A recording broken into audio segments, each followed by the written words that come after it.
أعوذ بالله من الشيطان الرجيم بسم الله الرحمن الرحيم الحمد لله رب العالمين সবাই পড়েন আলহামদুলিল্লাহি রাব্বিল আলামিন আর রহমানির রহিম মালিকি ইয়াউমিদ্দিন ইয়্যাকা না'বুদু ওয়া ইয়্যাকা নাস্তাঈন ইহদিনাস সিরাতাল মুস্তাকিম صراط الذين أنعمت عليهم غير المغضوب عليهم ولا الضالين آمين سورة فاتحة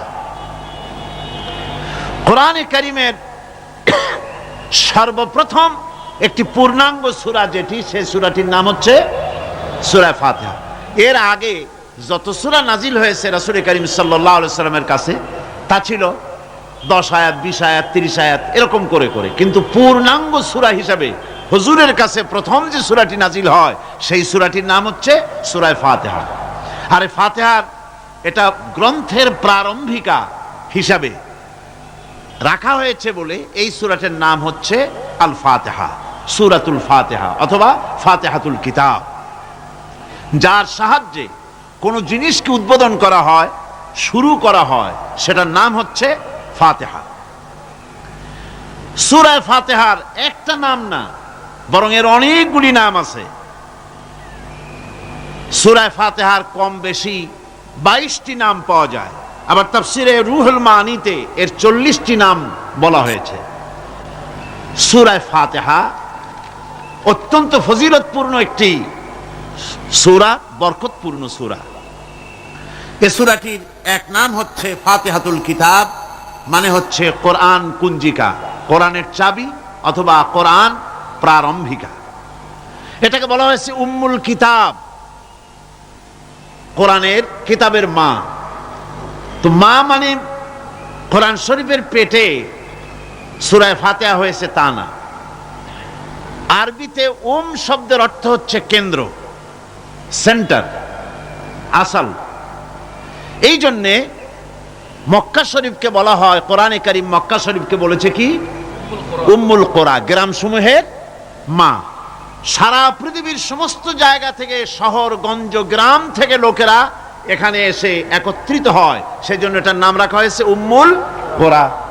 আবার সেনাবাহিনীর পতাকাকে বলা হয় উম্মুন, তার মানে হচ্ছে সমস্ত সেনাবাহিনী এই পতাকার ছায়াতলে ঐক্যবদ্ধ হয়, একত্রিত হয়, সেজন্য সেই পতাকার নাম হচ্ছে উম্মুন। অনুরূপভাবে গোটা কোরআনে কারীমের মধ্যে যা কিছু আছে তা সূরা ফাতিহার ভিতরে কেন্দ্রীভূত করা হয়েছে বলে এটার নাম হয়েছে উম্মুল কিতাব। এটার নাম হয়েছে সূরাতুর রাস। রাস শব্দের অর্থ হচ্ছে মগজ। মগজ হচ্ছে মাথার কেন্দ্রস্থল, আর গোটা কোরআনে কারীমের কেন্দ্রস্থল হচ্ছে সূরা ফাতিহা। সূরা ফাতিহার আরেক নাম হচ্ছে সূরাতুল কানজ, অর্থাৎ খনি, খনির সূরা। তার মানে হচ্ছে জ্ঞান বিজ্ঞানের সমস্ত খনি আল্লাহ পাক সূরা ফাতিহার মধ্যে রেখে দিয়েছেন। সুবহানাল্লাহি ওয়া বিহামদিহি। এর আরেকটা নাম হচ্ছে সূরাতুল ওয়াফিয়া, অর্থাৎ পূর্ণত্ব, পূর্ণত্ব প্রাপ্ত। এই সূরাটি হচ্ছে একমাত্র সূরা যা খণ্ডিত করে পড়া যায় না। কোরআন শরীফের যে কোনো সূরাকে অংশবিশেষ তেলাওয়াত করে নামাজ পড়তে পারেন, অংশবিশেষ পড়তে পারেন, কিন্তু সূরা ফাতিহা হচ্ছে এমন একটি সূরা যে সূরা খণ্ডিত করে পড়া যায় না। পড়তে হলে সবটাই পড়তে হবে, এজন্য এটার নাম হচ্ছে পূর্ণত্ব প্রাপ্ত। এটাকে বলা হয়েছে আসাসুল কোরআন, অর্থাৎ কোরআনের ভিত্তি। 30 পারা কোরআনের পূর্ণাঙ্গ ব্যবস্থা পেশ করা হয়েছে, তার ভিত্তি হচ্ছে সূরা ফাতিহা। এটার নাম হচ্ছে সূরাতুল হামদ, প্রশংসার সূরা। যেহেতু সূরা ফাতিহায় আল্লাহর প্রশংসা দিয়ে ভরা, এই জন্য এটার নাম হচ্ছে সূরাতুল ফাতিহা। এর আরেকটি নাম হচ্ছে সূরাতুশ শুকর, শুকর করা, কৃতজ্ঞতা প্রকাশ করার সূরা। এই সূরাটির মধ্যে মানুষ আল্লাহ পাকের অসীম অনুগ্রহের শুকরিয়া আদায় করে বলে প্রশংসার মাধ্যমে, এই জন্য এটার নাম হয়েছে সূরাতুশ শুকর। সূরাটির না আরেকটি নাম হচ্ছে সূরাতুদ দুআ। এই সূরাটি একটি দোয়া, একটি প্রার্থনা, আল্লাহ পাকের কাছে প্রার্থনা করা হয়, সেজন্য এটার নাম হচ্ছে সূরাতুদ দুআ। এর আরেকটি নাম হচ্ছে সূরাতুস সুয়াল, অর্থাৎ কামনা করার সূরা, আল্লাহর কাছে চাওয়ার সূরা। এই সূরায় অনেক কিছু আছে যা আল্লাহর কাছে চাওয়া হয়। এই সূরাটি, এর আরেকটি নাম হচ্ছে সূরাতুশ শিফা, অর্থাৎ প্রতিষেধক, রোগ ব্যাধি ইত্যাদি মুক্ত হওয়ার জন্য। সূরা ফাতিহা আপনারা আল্লাহর ওলিদের কাছে, ওলামাদের কাছে যে যান, পানি নিয়ে, তেল নিয়ে, কালো জিরা নিয়ে, ওনারা যা পড়ে ফু দেন, সেই গোপন কথাটা বলে দেই, সেটা হচ্ছে সূরা ফাতিহা।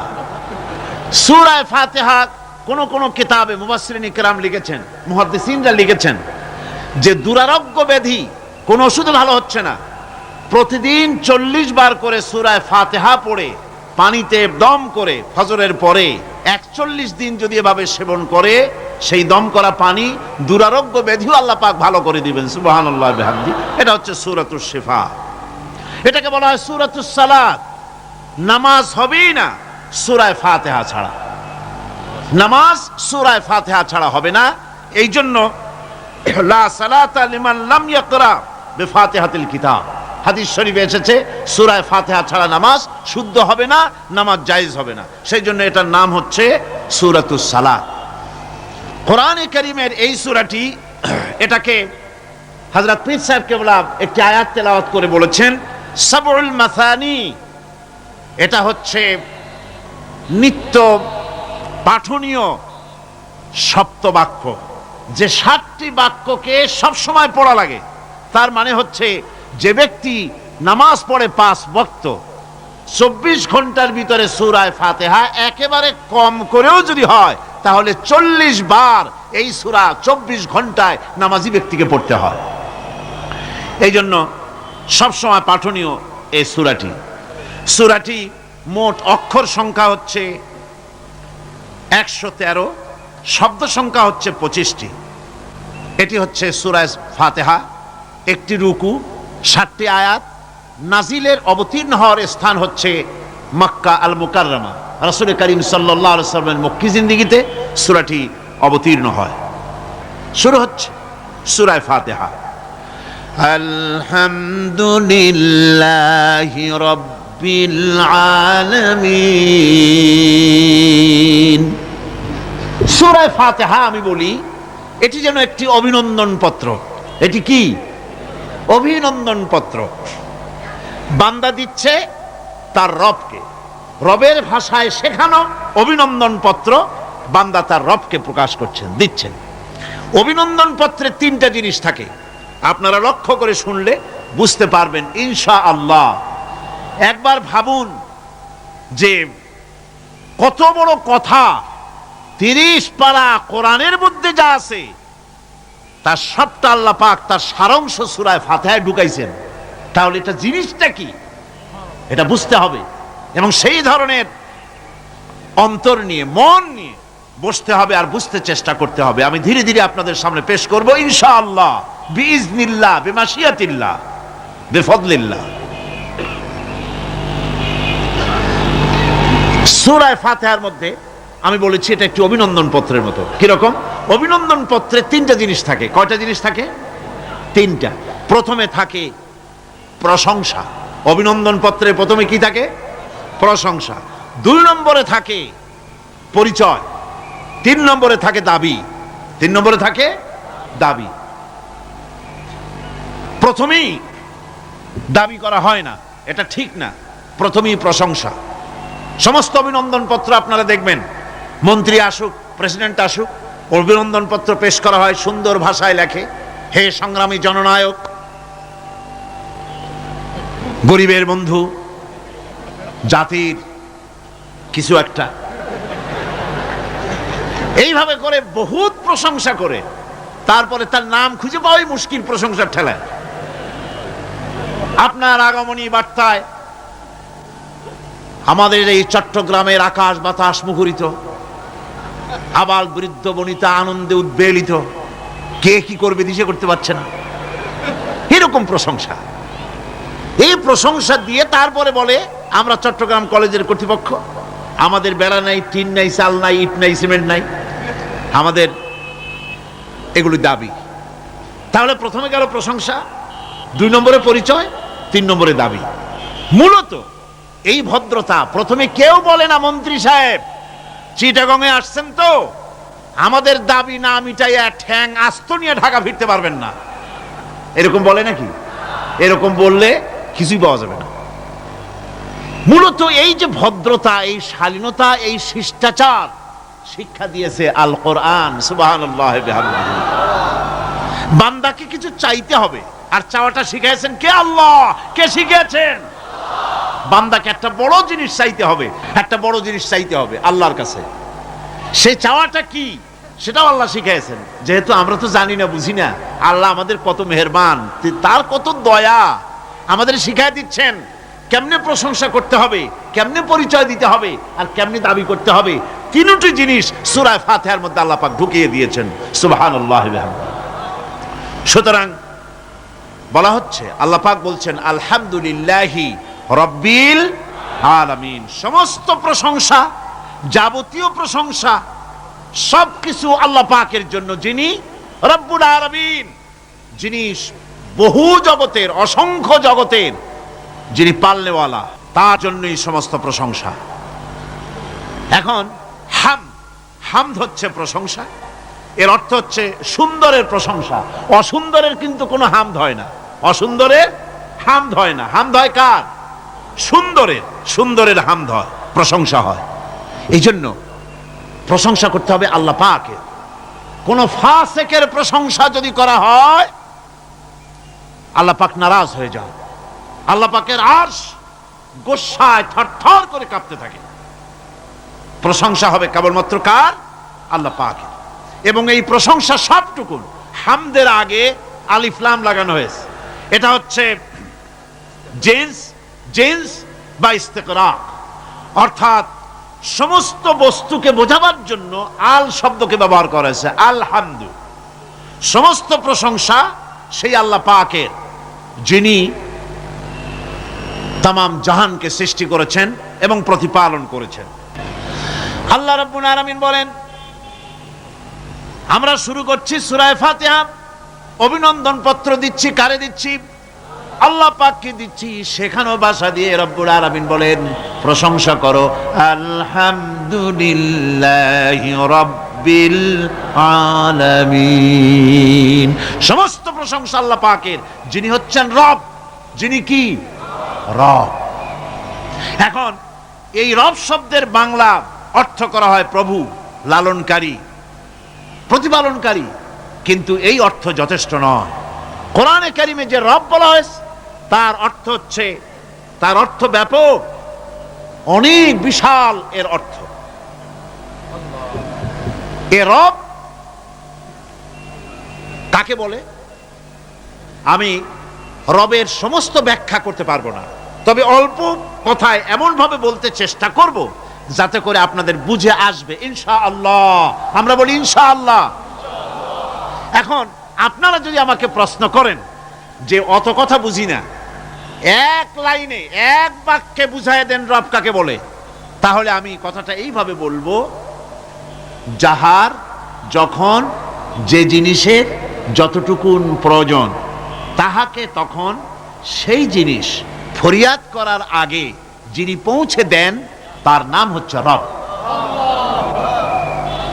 এ রব হচ্ছে তার মধ্যে রুবুবিয়তের সম্পূর্ণ কোয়ালিটিতে ভর্তি। আল্লাহ পাকের মধ্যে রুবুবিয়তের কোয়ালিটি। রব শুধু সৃষ্টি করেই ছেড়ে দেন না, প্রতিপালন করেন, পূর্ণতায় পৌঁছে দেন। সুবহানাল্লাহ বলতে ইচ্ছে করে না ভাইরা?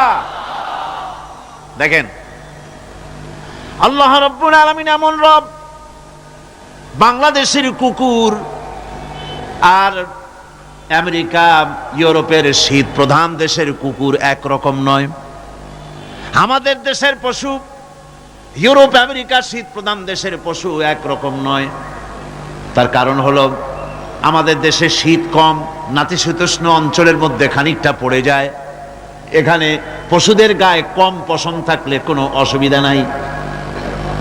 ভেড়া, ঘোড়া, কুকুর, বন্য প্রাণীকে কেউ তো কম্বল দেয় না, ল্যাপ দেয় না, রাজাই দেয় না, খাতা দেয় না, চাদর দেয় না। আল্লাহ রাব্বুল আলামিন তিনি এমন রব, শীত প্রধান দেশের পশুদের গায়ে পশম দিয়া চিরস্থায়ী কম্বল জড়ায় দিয়েছেন। এর নাম হচ্ছে রব। প্রতিপালনের পদ্ধতি কি সুন্দর করে তিনি প্রতিপালন করছেন, কি সুন্দর করে তিনি পশু পক্ষীগুলিকে তাদের আহার জোগাড় করছেন, প্রতিপালন করছেন। তিনি রব, মানুষকে সৃষ্টি করেছেন, আমাদেরকে সৃষ্টি করেছেন, সব প্রয়োজন মিটাইছেন। সুবহানাল্লাহ ওয়া বিহামদিহি, সকল প্রয়োজন মিটিয়েছেন, একটা জিনিস বাদ রাখেন না। আমি এই জন্য বলি যে কোরআন হচ্ছে বিজ্ঞানের উৎস। কোরআন বিজ্ঞানের কি? বিজ্ঞানের আবিষ্কার যত বাড়বে, বিজ্ঞান চিরটা কাল কোরআনের কাছে ভিক্ষার হাত দিয়ে এতিমের মতো দাঁড়ায় থাকবে কিয়ামত পর্যন্ত। আজ পৃথিবীর বিজ্ঞানীরা বলছেন জগৎ সম্পর্কে, আমরা মনে করছি পৃথিবীটাকে, আমাদের কাছে জগৎ দুইটা। কয়টা জগৎ? একটা জগৎ হলো এইটা, ইহ জগৎ আর পরজগৎ, এছাড়া আর কিছু জানি না। এই দুইটাই জগৎ আমাদের কাছে। এখন দেখেন বিজ্ঞানীরা কি বলছে। বিজ্ঞানীরা বলছেন সৌরজগতে শুধু আমাদের সৌরজগৎটাই শেষ না, অসংখ্য সৌরজগৎ আছে মহাশূন্যে, অসংখ্য সৌরজগৎ। পৃথিবীর প্রতি 4 বিলিয়ন মানুষ যদি এক একটা সৌরজগৎ দখল করে, তাতেও সৌরজগৎ শেষ হবে না। আরো সহস্র সহস্র বিলিয়ন বিলিয়ন সৌরজগৎ আরো ফাঁকা পড়ে থাকবে। এত সৌরজগৎ আল্লাহ সৃষ্টি করেছেন। এই মহাশূন্যে বহুমাত্রিক জগতের কথা আল্লাহ পাক এখানে বলেছেন। এই পৃথিবী একটা জগৎ, এই মাটির তলে আছে আর এক জগৎ, সমুদ্রের ভিতরে আছে পানির তলার আর এক জগৎ। আর মহাশূন্য যে কি তা আপনার মাথায় শূন্য হয়ে যাবে চিন্তা করতে করতে। এই জন্য বিজ্ঞানীরা, বড় বড় বিজ্ঞানী, এরা কিন্তু নাস্তিক হয় না। বর্তমান বিজ্ঞানীরা চিন্তা করে গবেষণা করে খেয়েই হারিয়ে ফেলছে মহাশূন্যকে দেখে।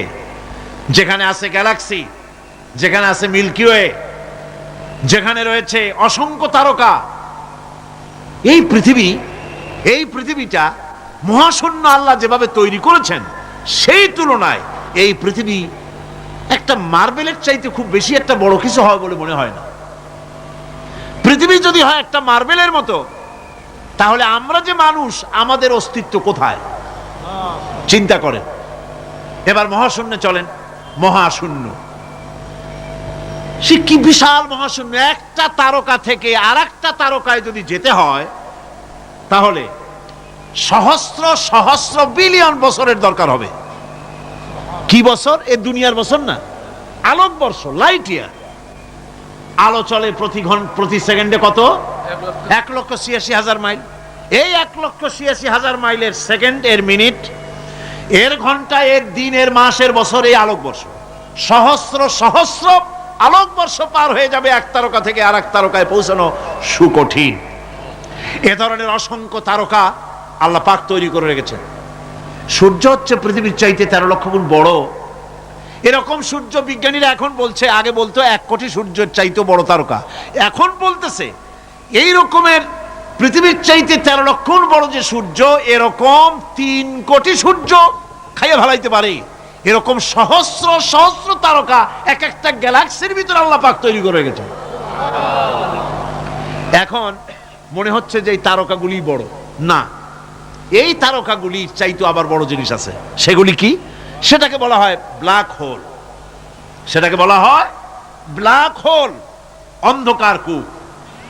ব্ল্যাক হোল আবার ম্যানহোল বুঝবেন না, কিন্তু ম্যানহোলের ঢাকনা চুরি হয় যেমন, তবে একটা দৃষ্টান্ত আপনি বুঝতে পারেন, রাস্তায় রাস্তায় যেমন অসংখ্য ম্যান হোল আছে, ওই রকম করে মহাশূন্যে অসংখ্য ব্ল্যাক হোল আছে, একটা দুইটা না, অসংখ্য। এই ব্ল্যাক হোল আবার দেখা যায় না, অদৃশ্য ব্ল্যাক হোল। এই ব্ল্যাক হোলগুলো কি? এগুলি কোরআনে কারীমের মধ্যে আল্লাহ পাক বলেছেন, ফালা উকসিমু বিমাওয়াকিন নুজুম, ফালা উকসিমু বিমাওয়াকিন নুজুম, শপথ সেই পতন স্থানের যেখানে নক্ষত্র সমূহ ধ্বংস হয়ে যায়, ধ্বংসপ্রাপ্ত হয়, কসম সেই স্থান সমূহের। সুবহানাল্লাহ। এই অন্ধকার কূপের, এই অন্ধকূপের কসম করছেন আল্লাহ পাক। সে অন্ধকূপটা কি? সেই ব্ল্যাক হোলটা কি? সেই ব্ল্যাক হোল হচ্ছে ওই যে তারকার কথা বললাম, যে সূর্য খাইতে পারে, 3 কোটি সূর্য খাইতে পারে, এই রকমের তারকাগুলি ঘুরতে ঘুরতে কোনো এক কারণে যখন সে ব্ল্যাক হোলের রেঞ্জের মধ্যে এসে যায়, তখন ব্ল্যাক হোল ওকে এমন ভাবে চুষে হজম করে ফেলে, যেমন বাচ্চা চকলেট চুষা খাইয়া ফেলায়, এইরকম ব্ল্যাক হোলগুলি অত বড় তারকাগুলি খাইয়া চুষা শেষ করে ফেলে যায়। সুবহানাল্লাহি বিহামদিহি। বিজ্ঞানীরা বলেছেন, আমাদের এই পৃথিবীটা, আল্লাহ না করুন কখনো, এই পৃথিবীটা যদি কোনো ব্ল্যাক হোলের আওতায় পড়ে, ওর রেঞ্জে আসে, তাহলে মাত্র 2 সেন্টিমিটারের মধ্যে পৃথিবীটা তার ঘনত্ব লাভ করে ব্ল্যাক হোলের মধ্যে অদৃশ্য হয়ে যাবে, হারায় যাবে, অস্তিত্ব থাকবে না। আল্লাহ পাক, আশ্চর্য লাগে আমার, বিজ্ঞানের বইপত্র যখন পড়ি আমার কাছে আশ্চর্য লাগে, 1400 বছর আগে নবী কোন বিজ্ঞানাগারে পড়াশোনা করেন নাই, কোন সায়েন্স নিয়ে রিসার্চ করেন নাই, সেই নবীর মুখ থেকে এমন বিজ্ঞানময় কোরআন আল্লাহ বের করালেন, যে আজকের পৃথিবীর মডার্ন যুগের বিজ্ঞানীরা কোরআনের কাছে এতিম হয়ে দাঁড়ায় আছে। পৃথিবীর কোন বিজ্ঞানী বলতে পারবে না যে কোরআনে কারীমের অমুক আয়াতটা আনসাইন্টিফিক, এটা হাদিস আমাদের বিজ্ঞানের সাথে মিল খায় না, এমন কথা বলতে পারবে না। বরং কোরআন সার্টিফাই করবে তোমার এই বক্তব্য, তোমার এই থিওরি মোস্ট আনসাইন্টিফিক, কোরআন বলবে। ওরা বলতে পারবে না যে আয়াতটা আনসাইন্টিফিক।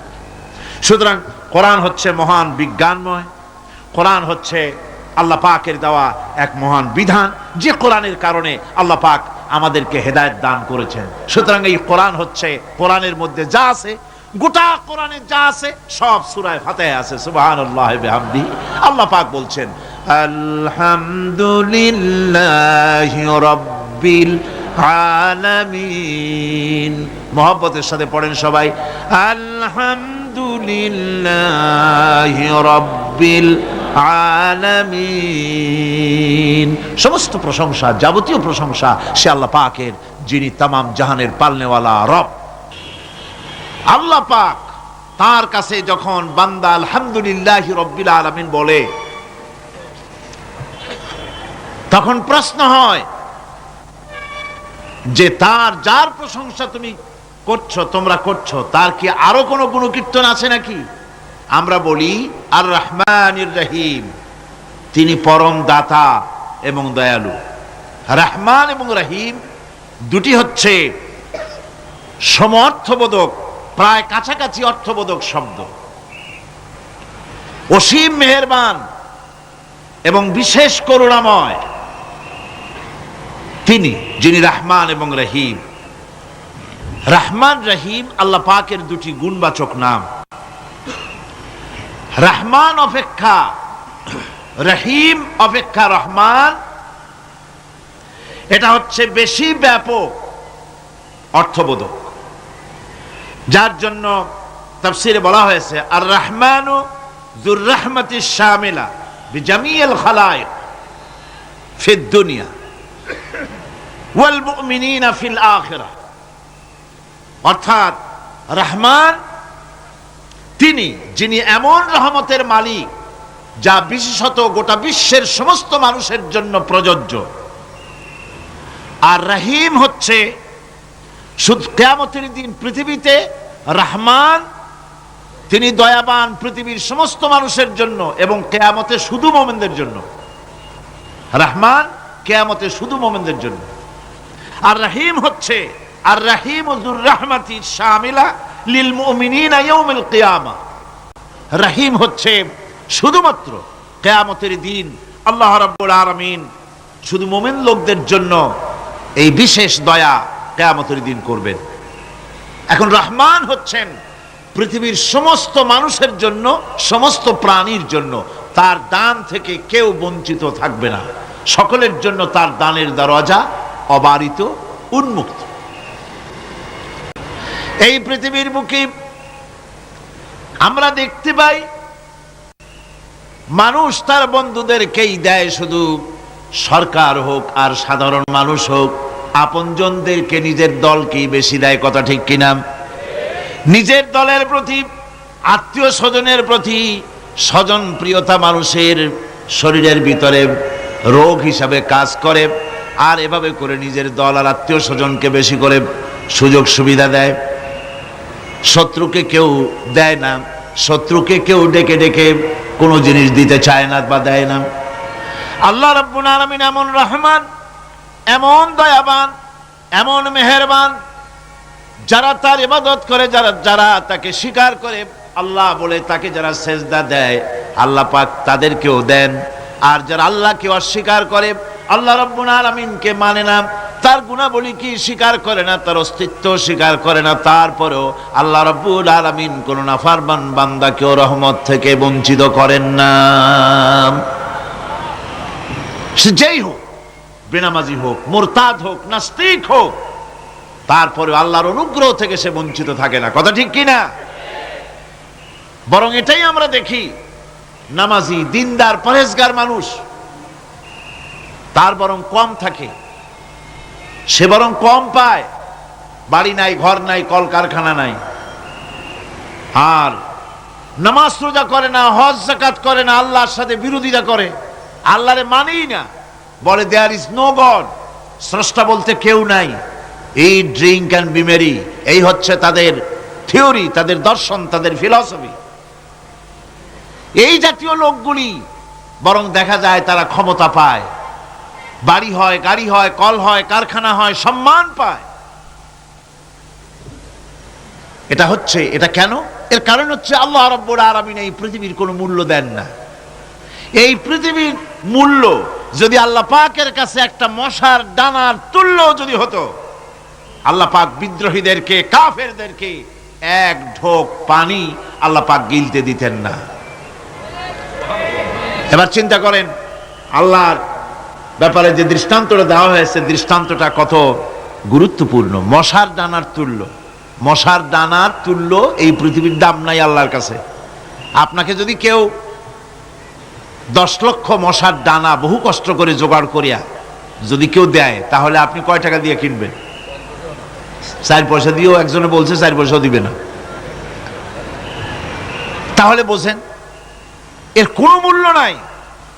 একটা মশার ডানার তুল্য মূল্য আল্লাহ পাক এই পৃথিবীর দেন না, যার কারণে অবারিত উন্মুক্ত হস্তে আল্লাহ পাক সমস্ত মানুষের জন্য, প্রাণী জগতের জন্য তিনি করুণা করেছেন সকলকে।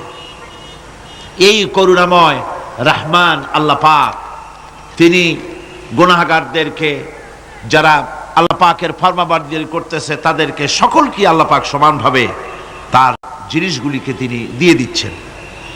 এটা হচ্ছে রহমান।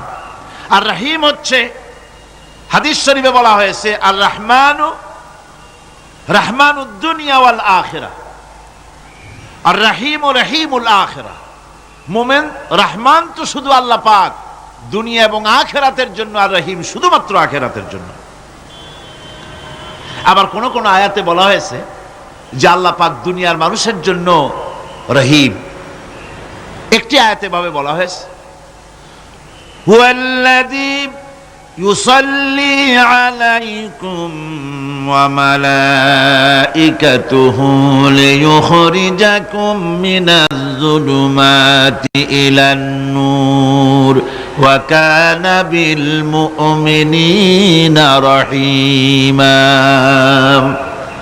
সে আল্লাহই তোমাদের প্রতি রহম করেছেন, রহমত নাজিল করেছেন, এবং তার ফেরেশতাগণ এই উদ্দেশ্যে যে তোমাদেরকে তিনি অন্ধকার থেকে আলোর দিকে বের করে নিয়ে আসবেন। আর তিনি হচ্ছেন মুমিনদের জন্য রহিম, অত্যন্ত দয়াবান। আরবি ভাষায় আর রহমান অন্তর্জগতের এমন একটি নম্র উচ্ছ্বাসিত অবস্থার প্রতি ইঙ্গিত করে, যার ফলে তার স্বতঃস্ফূর্তভাবে নিজের থেকেই মহানুভবতা এবং প্রীতি ও মহব্বতের ইচ্ছার বহির্প্রকাশ ঘটে। তাই রহমতের মধ্যে আছে স্নেহ, আছে প্রীতি, আছে অনুগ্রহ। আল্লাহ পাকের রহমতটা কি জিনিস? সেটা হচ্ছে রহমতি ওয়াসিআত কুল্লা শাই, আমার রহমত দিয়ে সমস্ত জিনিসকে ঢেকে রাখা হয়েছে। প্রত্যেকটি জিনিসের ভিতরে আল্লাহ পাকের রহমত রয়েছে। রহমত ছাড়া এই পৃথিবীতে মানুষের চলার কোনো পথ নাই। সমস্ত ব্যাপারই আল্লাহ পাকের রহমত আর রহমত। আমরা যখন বললাম আর রহমানির রহিম, বলেন সবাই আর রহমানির রহিম। আবার প্রশ্ন হয়, বান্দা বুঝলাম, আরো কোনো কোয়ালিটি, আরো কোনো বৈশিষ্ট্য তার আছে নাকি?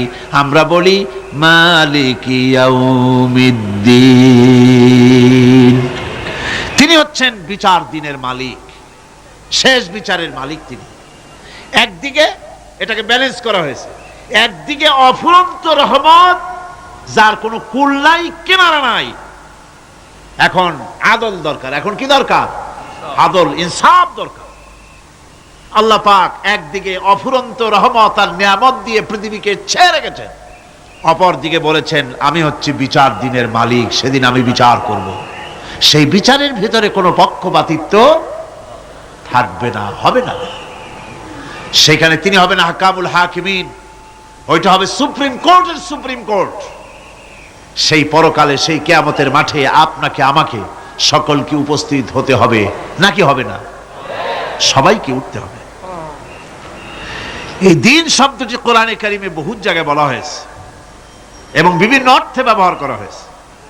যেমন দিন শব্দের অর্থ প্রভাব, প্রতিপত্তি, আধিপত্য, ইতাআত, বন্দিগি, দাসত্ব, আনুগত্য, নীতি, পথ, পন্থা, হিসাব, ফায়সালা, প্রতিদান, প্রতিফল, এরকম অনেক অর্থ, অনেক অর্থে দিন শব্দ কোরআনে কারিমের মধ্যে ব্যবহৃত হয়েছে। কিন্তু এখানে মালিক ইয়াউমিদ্দিন, এই দিন এখানে ব্যবহার করা হয়েছে প্রতিফল অর্থে। প্রতিফলের দিন, যেদিন প্রতিফল দেওয়া হবে, তিনি হচ্ছেন সেই দিবসের অধিপতি, সেই দিবসের মালিক। সূরা ইনফিতারে আল্লাহ পাক বলছেন ওয়ামা আদরাকা মা ইয়াউমুদ্দিন সুম্মা মা আদরাকা মা ইয়াউমুদ্দিন, বিচারের দিনটি কি তা তোমাকে কে জানালো? আবার জিজ্ঞেস করছি, তোমাকে কে জানালো বিচারের দিনটা কি? আল্লাহ পাক জবাবে বলছেন বিচারের দিনটা হচ্ছে ইয়াউমা লা তামলিকু নাফসুন লিনাফসিন শাইআন ওয়াল আমরু ইয়াউমা ইযিন লিল্লাহ। বিচারের দিন হচ্ছে এমন দিন যেদিন কেউ নিজেকে রক্ষা করতে পারবে না, কারো থেকে কেউ নিজেকে রক্ষা করতে পারবে না, নিজেকে কেউ নিজের জন্য কাউকে সাহায্যকারী পাবে না। আর সমগ্র ব্যাপারটি নিরঙ্কুশ ভাবে আল্লাহ রাব্বুল আলামিনের হাতে থাকবে। সেই দিনটার নাম কিয়ামত, সেটার নাম পরকাল, সেটার নাম হচ্ছে বিচারের দিন। যেদিন কর্তৃত্ব হবে কেবলমাত্র কার? আল্লাহ পাক।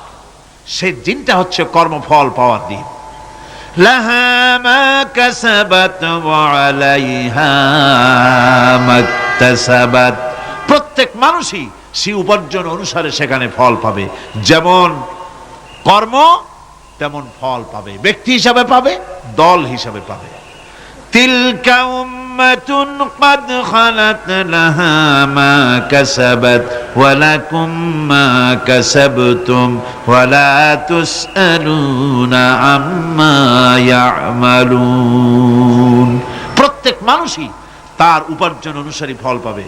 যা সে পাবে তা নিজের উপার্জন ছাড়া আর কিছুই না, আর যে ফল পাবে সেটাও তার উপার্জন।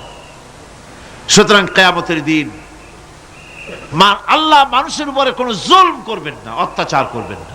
আল্লাহ পাক তো তার বান্দার জন্য জুলুমকারী নন, ঠিক কিনা? আল্লাহ পাক বলছেন মান আমিলা সালিহান فلنفسه ومن أساء فعليها وما ربك بظلام للعبيد। যে ব্যক্তি পুণ্য কাজ করলো সে নিজের কাজে নিজের স্বার্থেই তা করলো। আমরা যে নামাজ পড়ি এটা কি আল্লাহর স্বার্থ? কথা কন, আল্লাহর স্বার্থ? সারা পৃথিবীর সমস্ত মানুষ যদি আল্লাহরে সেজদা দেয় আল্লাহর ক্ষমতা আরো কিছু কালের জন্য বাড়বে নাকি? সমস্ত মানুষ যদি আল্লাহকে অস্বীকার করে, বিদ্রোহী ঘোষণা করে, বিদ্রোহ ঘোষণা করে, তাতে কি আল্লাহর ক্ষমতা শেষ হয়ে যাবে? নাউযুবিল্লাহি মিন যালিক। যেমন ছিলেন তেমনই থাকবেন। সুতরাং আমরা যা করি, আমরা নামাজ পড়ি নিজেদের জন্য, আল্লাহকে খুশি করার জন্য, কিন্তু কল্যাণটা আমার। কল্যাণটা কার? আমার। রোজা, হজ, যাকাত, তেলাওয়াত যা করি সব আল্লাহকে খুশি করার জন্য, কিন্তু স্বার্থ পুরাটাই আমার। আমার কল্যাণের জন্যই আমি করি। এবং আল্লাহ হচ্ছেন তিনি তোমাদের রব। ওমা রব্বুকা বিযাল্লামিল লিল আবিদ। তোমাদের রব হচ্ছেন তিনি যিনি বান্দাদের উপরে কখনো অত্যাচার করেন না, জুলম করেন না, মেহেরবানি দিয়ে যিনি ছেয়ে রাখেন তিনি হচ্ছেন আল্লাহ পাক। সুতরাং সেই কিয়ামতের মাঠে আল্লাহ পাকের দরবারে আমাদের সকলকেই উঠতে হবে। আল্লাহ পাকের দরবারে আমাদের সামনে, আল্লাহ পাকের সামনে দাঁড়াতে হবে। সেদিন আমাদেরকে কেউ বাঁচাতে পারবে না। সেদিন আল্লাহ পাক এর দরবারে যেন আমরা আসামি না হই, সেজন্য এই পৃথিবীতে কোরআন অনুযায়ী আমাদের জীবন গড়তে হবে, সুন্নাহ অনুযায়ী জীবন গড়তে হবে। তাহলে পরকালে আল্লাহ পাকের কাছে নাজাত পাওয়া যাবে। বড় কঠিন জায়গা, বড়ই কঠিন জায়গা। এবার প্রশ্ন হচ্ছে, তোমরা যারা আমার প্রশংসা করলে তোমরা কারা? জবাবে আমরা বলছি, ইয়্যাকা না'বুদু ওয়া ইয়্যাকা নাস্তাঈন। আয় আমার রব, আমরা হচ্ছি তোমার বান্দা, একমাত্র তোমারই গোলামি করি, একমাত্র একমাত্র তোমারই ইবাদত করি। আর কারো ইবাদত, এই শব্দটা লাগাইলে কি বোঝা যায়? যে আর কারো করি না, একমাত্র তোমারই ইবাদত করি আর একমাত্র তোমারই কাছে সাহায্য প্রার্থনা করি। ইয়্যাকা না'বুদু ওয়া ইয়্যাকা নাস্তাঈন। আল্লাহ রাব্বুল আলামিন আমাদেরকে সৃষ্টি করেছেন আসলে এইটার জন্য। সৃষ্টি করেছেন কিসের জন্য? কোরআনে কারীমের মধ্যে আল্লাহ রাব্বুল আলামিন বলেন, ওয়ামা খালাকতুল জিন্না ওয়াল ইনসা ইল্লা লিয়াবুদুন। আমি মানুষ এবং জিনকে সৃষ্টি করেছি শুধুমাত্র আমার ইবাদতের জন্য, আমার গোলামির জন্য, আমার আনুগত্যের জন্য। এই ইবাদত একটি ব্যাপক অর্থবোধক শব্দ। আমরা যদি ইবাদতটা নাই বুঝি তা আমাদের মানব জন্ম হবে বৃথা। ইবাদত হচ্ছে আল্লাহর পছন্দনীয় জিনিসগুলি আমল করে তার সন্তুষ্টি অর্জন করার জন্য প্রচেষ্টা চালানো জীবনের সকল ক্ষেত্রে। এর মধ্যে ইবাদতের ভিতরে এমন এক ব্যাপক অর্থ যে এর ভিতরে নামাজ, রোজা, হজ, যাকাত, সত্য কথা, আমানতদারি, দিয়ানতদারি, প্রতিবেশীর হক আদায় করা, মাতা পিতাকে শ্রদ্ধা করা, প্রতিবেশীর হক আদায় করা, স্ত্রীর হক আদায় করা, সৎ কাজের আদেশ করা, অসৎ কাজের নিষেধ করা, জিহাদ ফি সাবিলিল্লাহ করা, এ সব কিছুই হচ্ছে ইবাদতের মধ্যে শামিল। জিকির আজকার করা, তেলাওয়াত করা, আমলে সালেহ করা, এভাবে করে আল্লাহ পাককে খুশি করার জন্য আল্লাহর নির্দেশ মাফিক কাজগুলি করা, সবটাই হচ্ছে ইবাদতের মধ্যে শামিল। প্রশংসা করেছি, পরিচয় দিয়েছি, আমরা তোমার বান্দা। এবার প্রশ্ন হচ্ছে, চাও কি? পরিচয় তো শুনলাম, চাও কি? আল্লাহ রাব্বুল আলামিন আমাদেরকে শিখায় দিলেন কত বড় মেহেরবান তিনি, কত দয়ালু তিনি। তার কাছে চাওয়ার ভাষাটাও তিনি আমাদের শিখাই দিলেন। জনগণ সুবহানাল্লাহ। রব্বুল আলামিন আমাদের শিখালেন, এভাবে চাও, ইহদিনাস সিরাতাল মুস্তাকিম সিরাতাল্লাযীনা আন'আমতা আলাইহিম গায়রিল মাগদুবি আলাইহিম ওয়ালাদ-দাল্লিন। হায় আল্লাহ, ইহদিনাস সিরাতাল মুস্তাকিম, একটা রাস্তা চাই, সহজ সরল সঠিক একটি পথ চাই তোমার কাছে। সেই পথটা চাই যে পথ হচ্ছে নিয়ামত প্রাপ্তদের, অভিশপ্ত এবং পথভ্রষ্টদের পথ নয়। যে পথ নিয়ামত প্রাপ্তদের, ওই ধরনের একটা পথ আমরা চাই। পথ দেখাবার মালিককে কোরআনে কারীম বলছে, আল্লাহ রাব্বুল আলামিন বলেন, ওয়া আলাল্লাহি কাসদুস সাবিলি ওয়া মিনহা জাইরুন ওয়ালাউ শাআ লাহাদাকুম আজমাইন। ওয়া আলাল্লাহি কাসদুস সাবিল, সোজা রাস্তা বলে দেওয়ার দায়িত্ব আমি আল্লাহর। সোজা রাস্তা বলে দেওয়ার দায়িত্ব কার? তিনি বলছেন বলার দায়িত্ব আমার, সোজা রাস্তাটা আমি বলে দেব। আল্লাহ রাব্বুল আলামিনের কাছে বান্দা যখন রাস্তার দাবি করলো, সোজা পথ চাই, সহজ পথ একটা তোমার কাছে চাই, রব্বুল আলামিন সূরা ফাতিহার 7টা আয়াতের এই অভিনন্দন পত্রের জবাবে 30 পারা কোরআন শরীফ আল্লাহ পাক বান্দারে দান করে দিলেন। জবাবে বলে দিলেন, ওয়া আনি'বুদুনি হাযা সিরাতুম মুস্তাকিম। সোজা রাস্তাটা হলো আমার আনুগত্য, আমার গোলামি, আমার দাসত্ব, এটাই হলো সোজা রাস্তা। এই সোজা রাস্তাটা আমি বলবো। রাস্তা তো অনেক হতে পারে, কিন্তু সোজা রাস্তা বলে দেওয়ার দায়িত্ব কার? আল্লাহ পাকের। দেখেন, এই যে বিশাল মাহফিল, এই মাহফিলে যত লোক আসছে, সব লোক কি একমতের, এক চিন্তার, এক আদর্শের? না। এই কয়েক লক্ষ জনতার ভেতরে হাজারো মতের লোক আছে, হাজারো চিন্তার লোক আছে, হাজারো আদর্শের লোক আছে। সব আদর্শ, সব চিন্তা, সব কি ঠিক? সবটাই কি নির্ভুল? না, সঠিক নির্ভুল একটা। কয়টা হয়? একটাই হয় মাত্র। এই জন্য আমি দৃষ্টান্ত দিতে গিয়ে বলি, অঙ্ক পরীক্ষা যেদিন হয়, ছেলেরা অঙ্ক পরীক্ষা যেদিন দেয়, সেই অঙ্ক পরীক্ষা দিতে গিয়ে অঙ্ক যারা ভুল করে তাদের ফলাফল কয় রকম হয় বলেন? হ্যাঁ, অনেক রকম হয়। আর যাদের অঙ্ক যাদের ঠিক হয়, তাদের ফলাফল কয় রকম?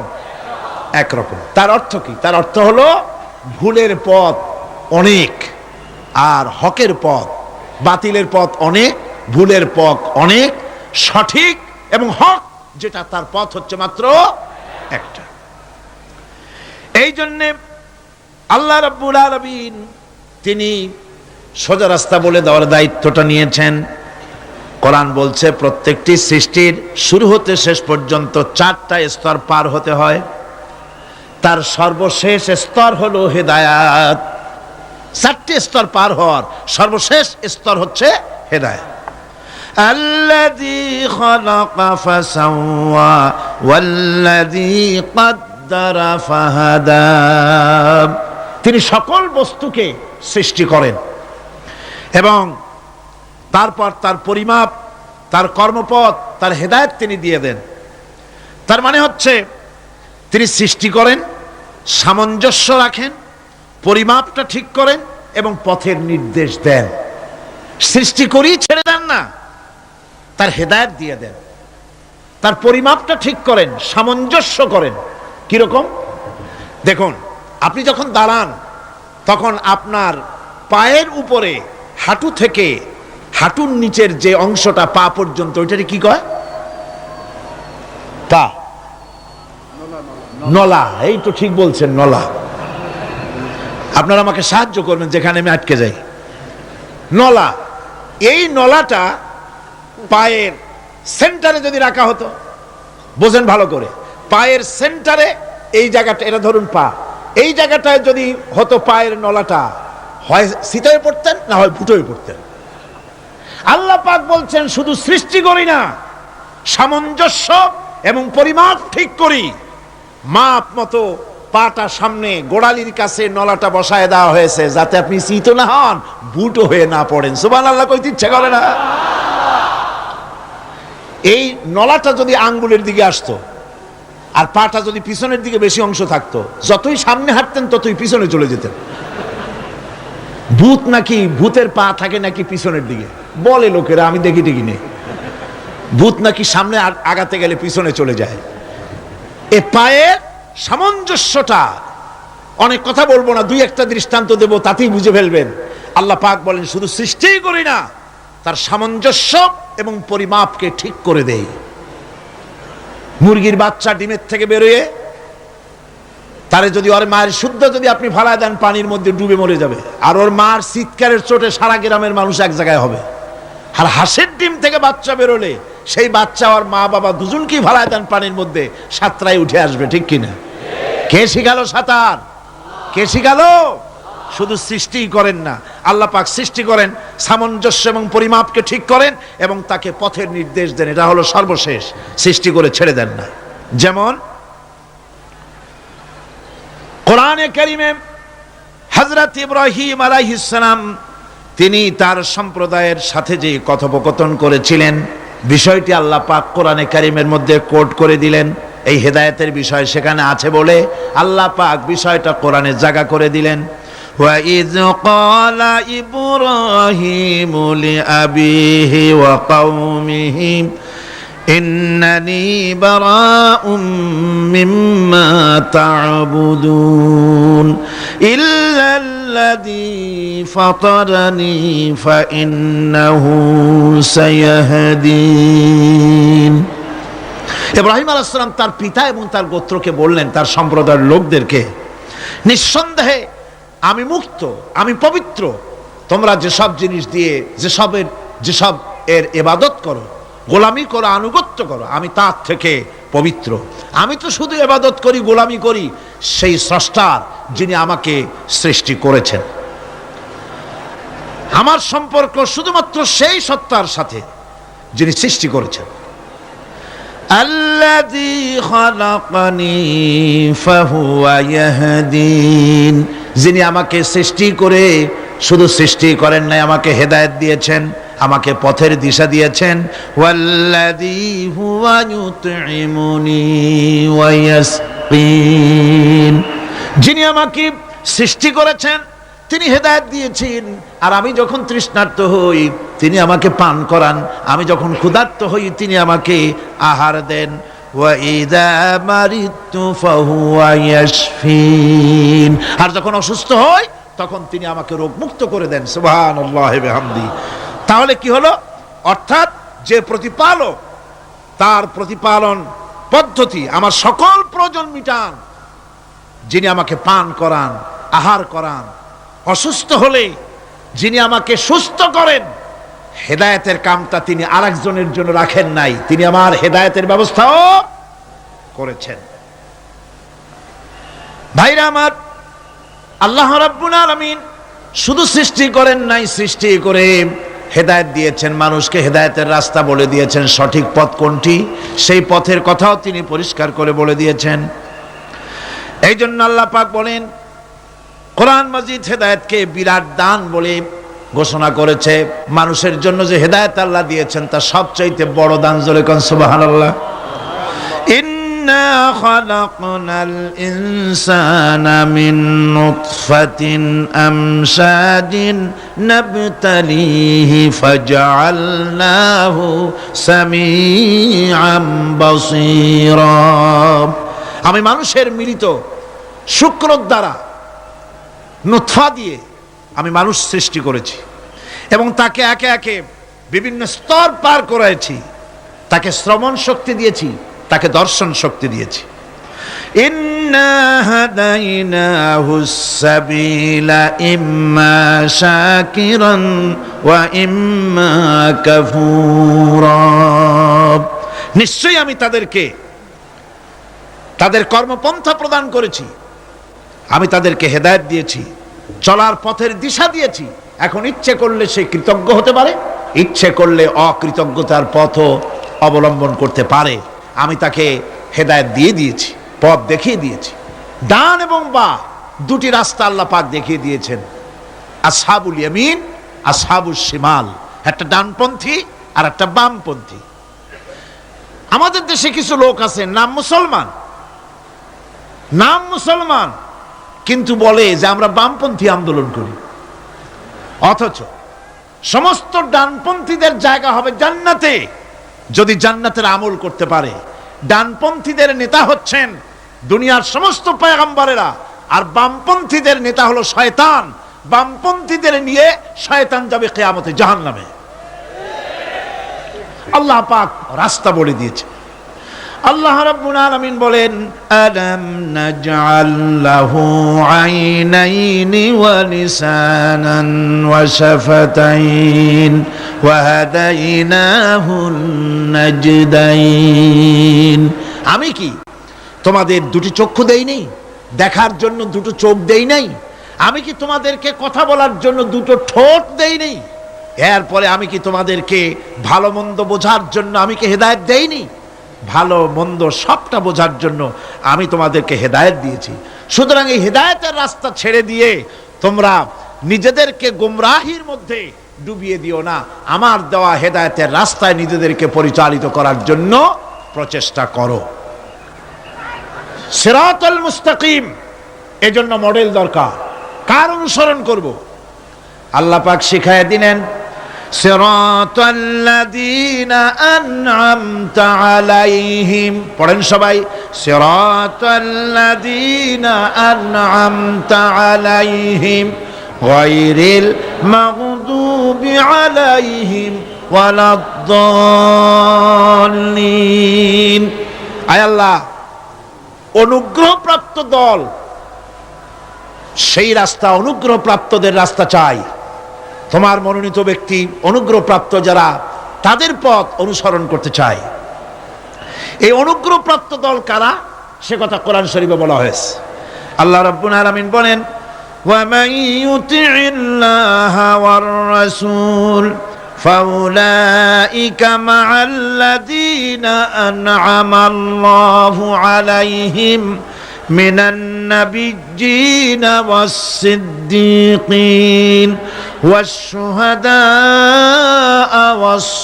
والصالحين وحسن أولئك رفيقا। আর যে ব্যক্তি আল্লাহ এবং রাসূলের আনুগত্য স্বীকার করলো, নিঃসন্দেহে সে অনুগ্রহপ্রাপ্তদের সঙ্গী হলো। সেই অনুগ্রহপ্রাপ্ত কারা? নবিয়্যিন। 4 শ্রেণীর লোক। কয় শ্রেণী? বলেন সবাই, কয় শ্রেণী? নবিয়্যিন, সিদ্দিকিন, শুহাদা, সালিহিন। এই 4 শ্রেণীর লোক হচ্ছে আল্লাহ পাকের অনুগ্রহপ্রাপ্ত লোক। কোন আলহামদুলিল্লাহ। এরাই হলো অনুগ্রহপ্রাপ্ত দল। এখন নবী কারা? নবী হচ্ছেন যারা নাকি আল্লাহ পাকের কাছ থেকে ওহী প্রাপ্ত হয়েছেন, নিখিল মানুষের চিরন্তন শান্তি এবং কল্যাণের জন্য আল্লাহ পাকের নিকট থেকে সত্যের বিধান লাভ করেছেন। তারাই হচ্ছেন নবী, যারা আল্লাহ পাকের কাছ থেকে ওহী প্রাপ্ত হয়েছেন। আর নবীরা হচ্ছেন মাসুম, নবীরা হচ্ছে বেগুনাহ। নবীদের কোনো ভুল নাই, নবীদের কোনো গুনাহ নাই। কোন সুবহানাল্লাহ। এই পৃথিবীর মধ্যে সুপার কোয়ালিটির মানুষ, সর্বশ্রেষ্ঠ মানুষ কারা? নবীরা। সর্বশ্রেষ্ঠ মানুষ কারা? এখানে আবার এক শ্রেণীর লোকেরা বলে যে নবীরে মানুষ কওয়া যাবে না। আছেন এমন লোক, নবীরে মানুষ কওয়া যাবে না। কেন? কয় না নবীর সম্মান কত। আচ্ছা, নবীরে মানুষ বলবো না তো বলবোটা কি? নবীরা কি ফেরেশতা? যদি ফেরেশতা বলি তাহলে কি নবীদের মর্যাদা বাড়ানো হলো? বলেন আপনারা, বাড়ানো হলো? তাহলে নবীদেরকে কি বলবো? তারা কি জেন? যদি জেন বলি তাহলে তাতে কি মর্যাদা বাড়বে? সবচাইতে মর্যাদা বেশি কার? মানুষের। সুতরাং এক শ্রেণীর লোকেরা খামোখাই আলেম নামধারী লোক, অথচ নবীকে মানুষ বলতে রাজি না।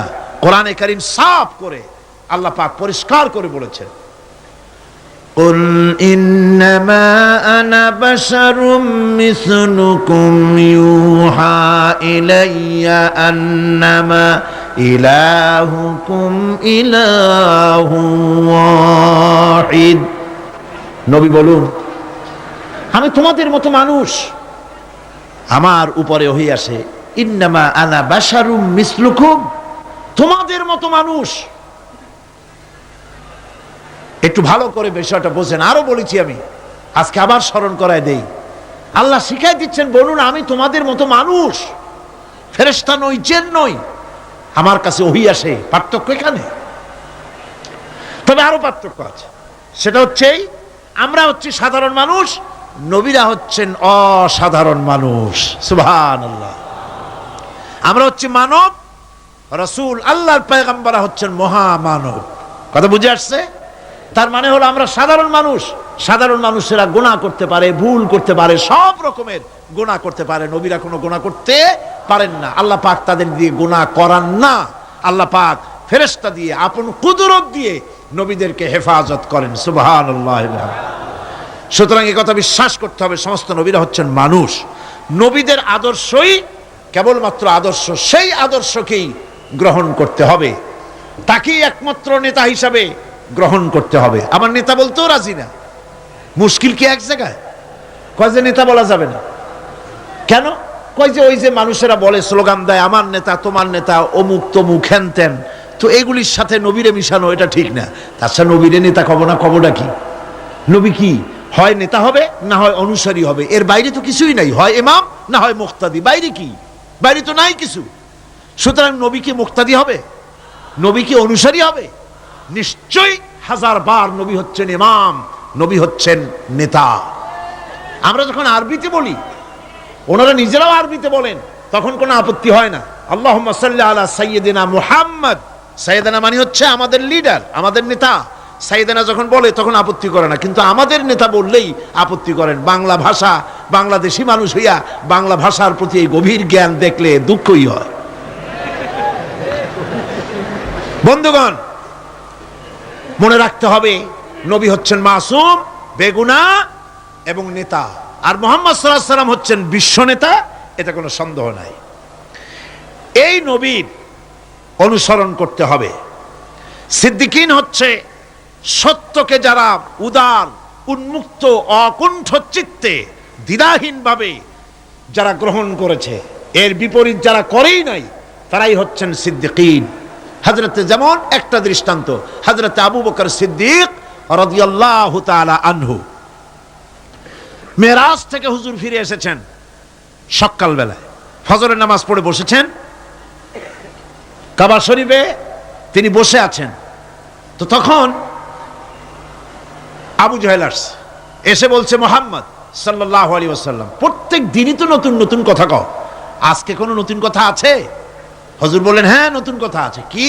বলে, এই তো শেষ রাত্রে জিবরাইল আসছিল, আমারে নিয়ে গেল বাইতুল মুকাদ্দাসে, জেরুজালেমে গিয়ে নামাজ পড়লাম, ওইখান থেকে মহাকাশ পাড়ি দিলাম, 7 আকাশ পাড়ি দিলাম, সিদরাতুল মুনতাহা গেলাম, আরশে আজিম ভ্রমণ করলাম, আল্লাহর সাথে কথা কইলাম, জান্নাত জাহান্নাম দেখলাম, তারপরে আবার এই আয়েশা নামাজ পড়িয়া তোমাদের সাথে কথা বলতেছি।